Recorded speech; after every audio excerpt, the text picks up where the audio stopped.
بسم اللہ الرحمن الرحیم۔ السلام علیکم اور اردو ٹی وی میں خوش آمدید۔ 30 شوال 1440 ہجری مطابق 3 جولائی 2019 کی سعودی عرب کے ساتھ تازہ ترین خبروں کے ساتھ حاضر ہوں۔ ابہا ایئرپورٹ پر حوثیوں کا پھر حملہ، 8 سعودی اور 1 انڈین زخمی۔ سعودی عرب میں ابہا انٹرنیشنل ایئرپورٹ منگل اور پیر کی درمیانی شب حوثیوں کے ڈرون حملے سے 1 انڈین اور 8 سعودی زخمی ہو گئے۔ عرب اتحاد برائے یمن کے ترجمان کرنل ترکی المالکی نے یہ اطلاع دیتے ہوئے بتایا کہ ڈرون حملہ منگل کی شب 12:35 پر کیا گیا۔ ابہا انٹرنیشنل ایئرپورٹ سعودی عرب کے جنوب مغربی علاقے میں واقع ہے۔ یہاں سے روزانہ مختلف ممالک کے ہزاروں شہری سفر کرتے ہیں۔ کرنل ترکی المالکی نے بتایا کہ حوثیوں کے حملے میں زخمیوں کی حالت خطرے سے باہر ہے، ان کا علاج اسپیشلسٹ اسپتال میں ہو رہا ہے۔ المالکی نے بتایا کہ ابہا انٹرنیشنل ایئرپورٹ سے پروازوں کی آمد و رفت متاثر نہیں ہوئی، سب کچھ معمول کے مطابق چل رہا ہے۔ عرب اتحاد کے ترجمان نے توجہ دلائی کہ حوثی شہروں اور سول تنصیبات حملے کر کے غیر اخلاقی حرکت کر رہے ہیں۔ بین الاقوامی قانون کے باموجب شہریوں اور ان کی تنصیبات پر حملے منع ہیں۔ المالکی نے بتایا کہ حوثیوں نے ابہا انٹرنیشنل ایئرپورٹ پر ڈرون حملے کی ذمہ داری قبول کر لی ہے۔ انہوں نے اپنے ذرائع ابلاغ کو یہ خبر جاری کرتے ہوئے بتایا کہ ابہا ایئرپورٹ پر حملہ کامیاب رہا۔ المالکی کا کہنا ہے کہ اس قسم کے دہشت گردانہ حملے اور ترقی یافتہ استعداد کا اظہار ثابت کر رہا ہے کہ ایرانی نظام حوثی دہشت گردوں کی مدد میں ملوث ہے اور وہ اقوام متحدہ کی سلامتی کونسل کی قراردادوں خصوصاً 2216 اور 2231 کی مسلسل خلاف ورزی کر رہا ہے۔ یاد رہے کہ حوثیوں نے پیر کو مقامی وقت کے مطابق صبح 9:07 پر صنعاء سے سعودی عرب پر حملے کے لیے ڈرون روانہ کیا تھا۔ اسے یمن کی فضائی حدود میں ہی تباہ کر دیا گیا۔ اس سے قبل اتوار کو ایران کے حمایت یافتہ حوثیوں نے سیر میں آبادی پر حملے کے لیے دھماکہ خیز مواد سے لیس ڈرون بھیجا تھا، اسے بھی اتحادی فوج نے ہدف پر پہنچنے سے پہلے ہی اڑا دیا۔ پہلے جاپانی حاجی عمر یاماؤ کا انگریز سے ملنے سے کیوں انکار؟ سعودی ولی عہد شہزادہ بن محمد سلمان نے G20 سربراہی اجلاس میں شرکت کے لیے جاپان کا دورہ کیا تو اس موقع پر یہ بحث بھی شروع ہو گئی کہ جاپان میں اسلام کی ترویج کیسے ہوئی اور مقدس سرزمین سے جاپان کے شہروں کے تعلق کا آغاز کب ہوا۔ تاریخ کا جائزہ لیا جائے تو یہ بات سامنے آئی ہے کہ پہلا جاپانی 1909 میں حج کے لیے سعودی عرب آیا تھا اور وہ روسی زبان کی مدد سے اسلام سے روشناس ہوا۔ ابہا 24 کے مطابق مسلمان ہونے پر جاپانی شہری یاماؤکا کو تارو نے اپنا نام عمر رکھ لیا۔ عمر یاماؤکا کو تارو کون ہے؟ کئی مصنفین نے عمر یاماؤکا کی زندگی سے متعلق تفصیلات ریکارڈ کی ہیں۔ مشرقی اور وسطی ایشیائی ممالک کے مقابلے میں جاپان کافی عرصے بعد اسلام سے روشناس ہوا۔ یاماؤکا کا 1979 میں جاپانی شہر فوکویاما میں پیدا ہوئے۔ انہوں نے 1904 میں روسی جاپانی جنگ کے زمانے میں جاپانی فوج میں ترجمان کے طور پر کام کیا۔ عمر یاماؤکا کی وسطی ایشیا سے تعلق رکھنے والی روس کے مسلح فوجیوں سے ملاقات چین اور روس کے درمیان واقع علاقے منچوریا میں ہوئی۔ انہیں روسی زبان پر عبور حاصل تھا جن کی بدولت انہیں اسلام کو سمجھنے میں آسانی ہوئی۔ یاماؤکا نے 1909 میں انڈیا کے ساحلی شہر ممبئی میں معروف عالم دین مولانا عبدالرشید ابراہیم کے ہاتھ پر اسلام قبول کیا۔ مولانا عبدالرشید ان دنوں دین کے دعوتی سفر پر جاپان پہنچے تھے۔ وہ حج کے لیے سعودی عرب جانے کا ارادہ رکھتے تھے۔ یاماؤکا بھی اس سفر میں ان کے ساتھی بن گئے۔ مولانا عبدالرشید ابراہیم اور عمر یاماؤکا کا یمن پہنچے تو وہاں ایک دلچسپ واقعہ پیش آیا۔ انگریز قونصلس نے خواہش ظاہر کی کہ وہ عمر سے ملنا چاہتے ہیں تاکہ پتہ لگا سکے کہ جاپانی شہری فریضہ حج ادا کرنا چاہ رہا ہے، مگر عمر نے برطانوی قونصل سے ملنے سے یہ کہہ کر انکار کر دیا کہ سلطنت عثمانیہ کے ماتحت علاقے میں انہیں انگریز سے ملنے کی کوئی ضرورت نہیں۔ یاماؤکا نے مکہ میں قیام کے دوران کئی اہم شخصیات سے ملاقات کی۔ فریضہ حج کی ادائیگی کے بعد مولانا عبدالرشید اور حاجی عمر یاماؤکا نے مدینہ والے قافلے میں شامل ہو گئے جہاں انہوں نے متعدد علماء سے ملاقاتیں کی۔ اس وقت مدینہ کے گورنر علی رضا پاشا ہوا کرتے تھے۔ انہوں نے باب الانبریہ میں بڑے پیمانے پر پروگرام کا اہتمام کر کے جاپانی حاجی کو استقبالیہ دیا۔ عمر یاماؤکا نے اپنی زندگی کا بڑا عرصہ مصر اور ترکی میں گزارا۔ جزیرہ عرب آنے والے پہلے جاپانی مسلم کی وفات 1959 میں ہوئی۔ وہ 10 کتابوں کے مصنف بھی تھے۔ ان کی آخری کتاب کا نام اسلام اور یہودیت سے ہے۔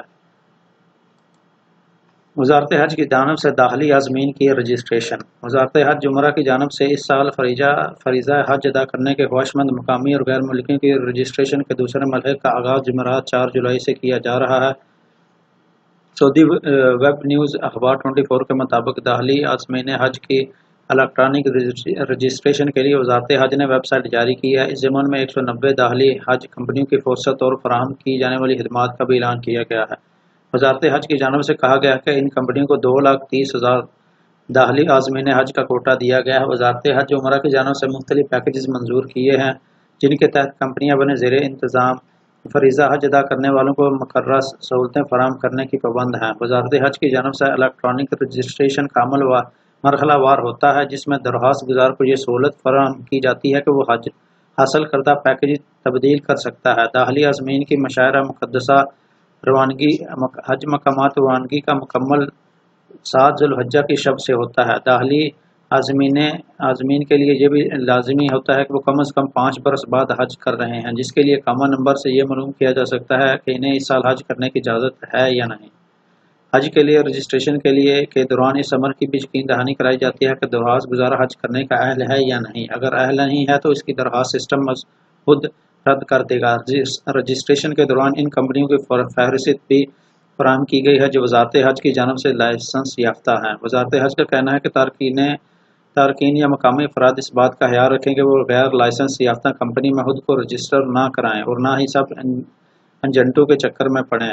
عازمین حج کی سہولت کے لیے وزارت نے تمام امور کو انٹرنیٹ پر اپلوڈ کر دیا تاکہ جملہ معلومات اور رہنمائی حاصل کی جا سکے۔ وزارت حج کی جانب سے 5 پیکیجز متعارف کرائے گئے ہیں، جس سے سب سے کم پیکیج 3,465 ریال کا۔ اس پیکیج میں عازمین حج کو عرفات اور مکہ مکرمہ میں رہائش فراہم کی جاتی ہے۔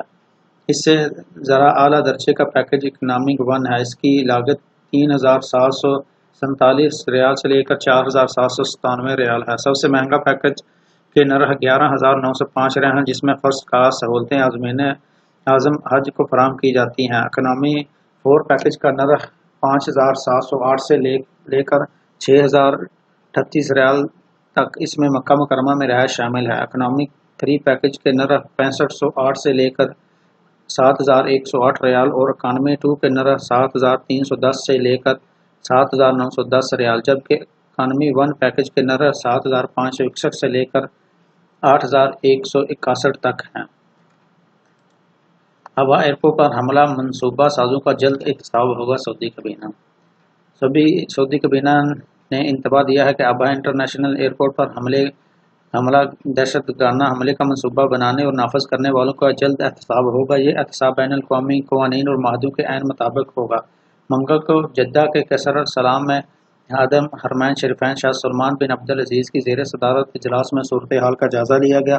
سعودی خبر رساں ایجنسی SPA کے مطابق وزیر مملکت و قائم مقام وزیر اطلاعات ڈاکٹر عصام بن سعد نے کابینہ کے اجلاس کے بعد بتایا کہ عرب ممالک خطے اور بین الاقوامی حالات حاضرہ پر متعدد رپورٹیں کابینہ میں پیش کی گئی تھیں۔ ان میں ابہا کے انٹرنیشنل ایئرپورٹ پر ایرانی حمایت یافتہ حوثیوں کے دہشت گردانہ حملے کی رپورٹ شامل تھی۔ اس حملے میں 9 شہری زخمی ہوئے، اس میں سے 1 کا تعلق انڈیا اور 8 کا سعودی عرب سے ہے۔ کابینہ نے ابہا انٹرنیشنل پر حملے کو دہشت گردانہ جرائم اور جنگی جرائم کے سلسلے میں کڑی قرار دیا ہے۔ سعودی کابینہ نے پھر فلسطینیوں سے متعلق اپنے تاریخی موقف کا اعادہ کرتے ہوئے کہا کہ سعودی عرب فلسطینی پناہ گزینوں کی مدد کر رہا ہے، آئندہ بھی اپنے اس موقف پر قائم رہے گا۔ سعودی کابینہ نے بغداد میں بحرین کے سفارتخانے پر حملے کو افسوسناک بتایا۔ شمالی سینا کے شہر عریش اور تیونس میں دہشت گردانہ حملے کی سخت الفاظ میں مذمت کی۔ واضح رہے کہ حوثی باغی سعودی عرب میں شہریوں اور تیل تنصیبات کو نشانہ بنا رہے ہیں۔ اتحادی فورسز کے ترجمان ترکی المالکی کا کہنا ہے کہ حوثی دہشت گرد سعودی شہریوں اور ان کی تنصیبات پر حملے کے لیے مسلسل ڈرون بھیج رہے ہیں۔ سعودی فضائیہ اور اس کے عرب اتحادی صورتحال پر 24 گھنٹے نظر رکھے ہوئے ہیں۔ حوثی نہ تو اپنا کوئی اہداف حاصل کر سکے ہیں اور نہ ہی حاصل کر سکیں گے۔ المالکی کے مطابق دہشت گرد حوثیوں کے مزعوم عزائم سے نپٹنے کے لیے مؤثر انتظامات ہیں۔ ان کی حربی استعداد کو قابو کرنے کے لیے جملہ اقدامات کیے جا رہے ہیں۔ سعودی عرب کا پہلا مرتبہ یورو بانڈ کے اجراء کا فیصلہ۔ سعودی عرب نے پہلی مرتبہ یورو بانڈ کے اجراء کا فیصلہ کیا ہے۔ اس سلسلے میں سعودی حکومت نے 2 بینکوں گولڈمین سیچس اور سوسائٹی جنرل کو عالمی رابطے کار اور بک رنر مقرر کیا ہے۔ یہ ادارے عالمی سرمایہ کاروں سے مذاکرات کریں گے۔ ان کے علاوہ مورگن سٹینلی، BNP پیریبس اور کیپٹل سامبا مرکزی تضمین اور ایزی بک رنر ہوں گے۔ یہ بات بانڈ کے اجرا کی مکمل کاری میں شریک بینک کی جانب سے دستاویز میں بتائی گئی۔ سعودی عرب کی جانب سے مذکورہ 8 سے 20 سال کی مدت کے لیے جاری کیے جائیں گے۔ سعودی وزارت خزانہ محمد الجدعان نے رواں سال جنوری میں CNBC نیٹ ورک کو دیے گئے ایک انٹرویو میں انکشاف کیا تھا کہ مملکت یورو بانڈز کے اجرا کے امکان پر غور کر رہی ہے۔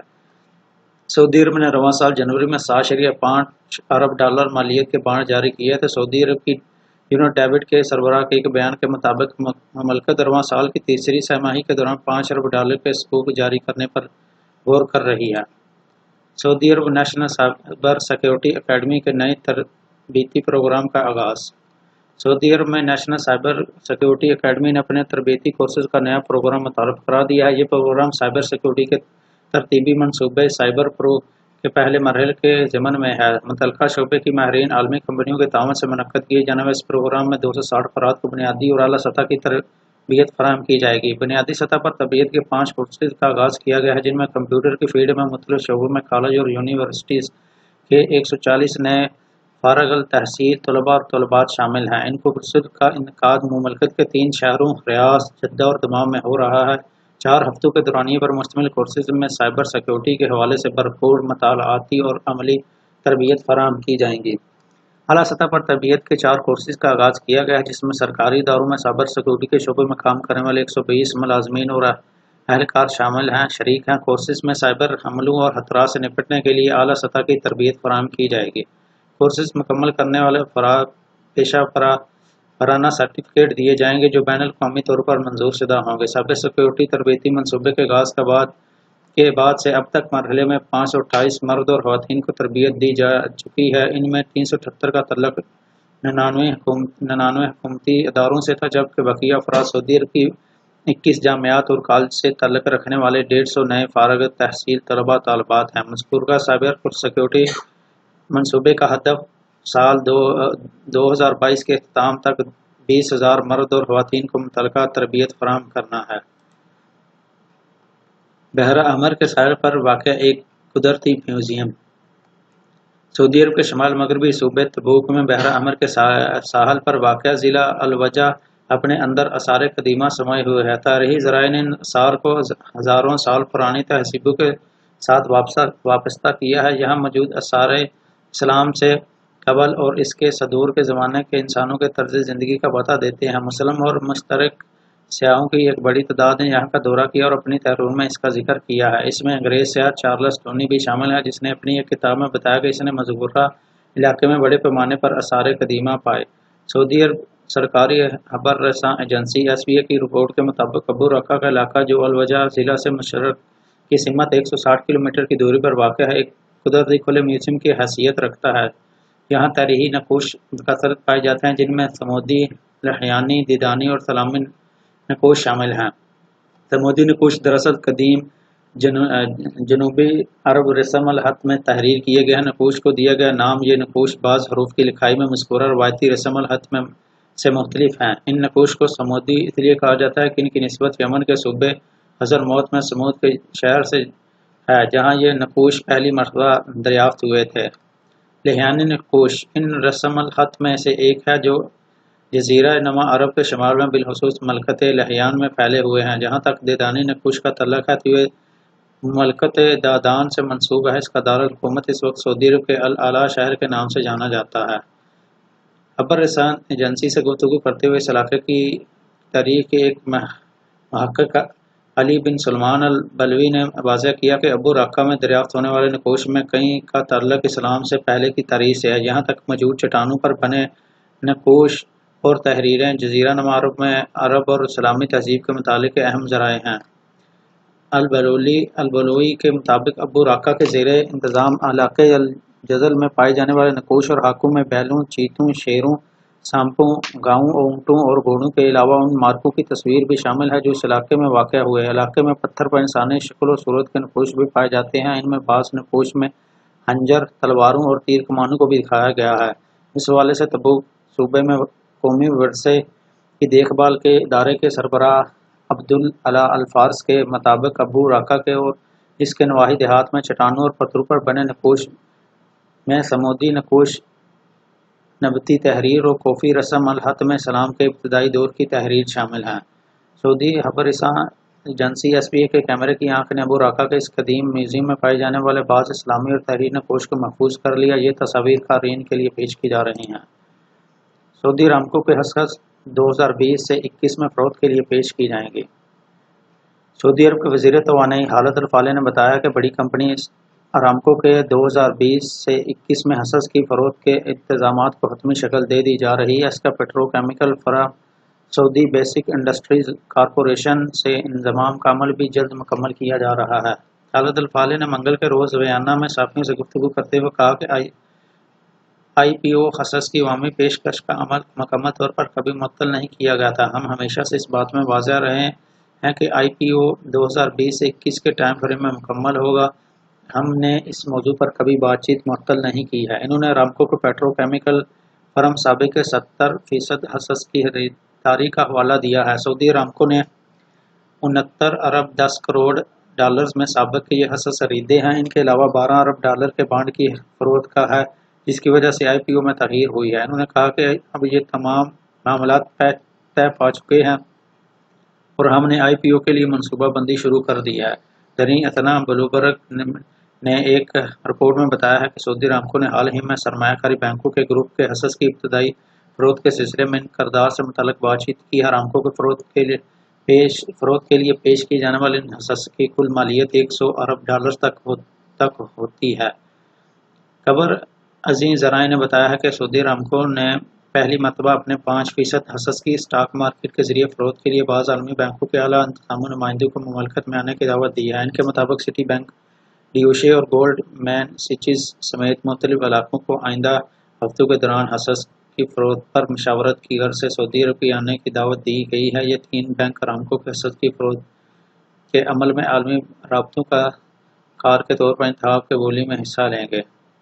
واضح رہے کہ سعودی عرب کی قومی کمپنیوں کو اسٹاک مارکیٹ کے ذریعے حصص کی فروخت کو ولی شہزادہ بن سلمان کے اعلان کردہ معاشی اصلاحات کے ویژن 2030 میں مرکزی حیثیت حاصل ہے۔ اس کا مقصد تیل کی معیشت و انحصار کم کرنا اور آمدن کے دوسرے ذرائع پیدا کرنا ہے۔ تو ناظرین، یہ رہی سعودی عرب کی پچھلے 24 گھنٹوں کی اہم ترین خبریں۔ امید کرتا ہوں یہ ویڈیو آپ کو پسند ہے۔ اس ویڈیو کو زیادہ سے زیادہ لائک کریں، شیئر کریں اور کمنٹ باکس میں قیمتی رائے کا اظہار ضرور کریں، اور جاتے ہوئے چینل کو سبسکرائب کرتے ہوئے بیل آئیکن کو لازمی پریس کریں تاکہ ہر آنے والی نئی ویڈیو آپ وقت پر دیکھ سکیں۔ تو ملتے ہیں اگلی ویڈیو میں، تب تک کے لیے مجھے اجازت دیجیے۔ اللہ حافظ۔ السلام علیکم ورحمۃ اللہ۔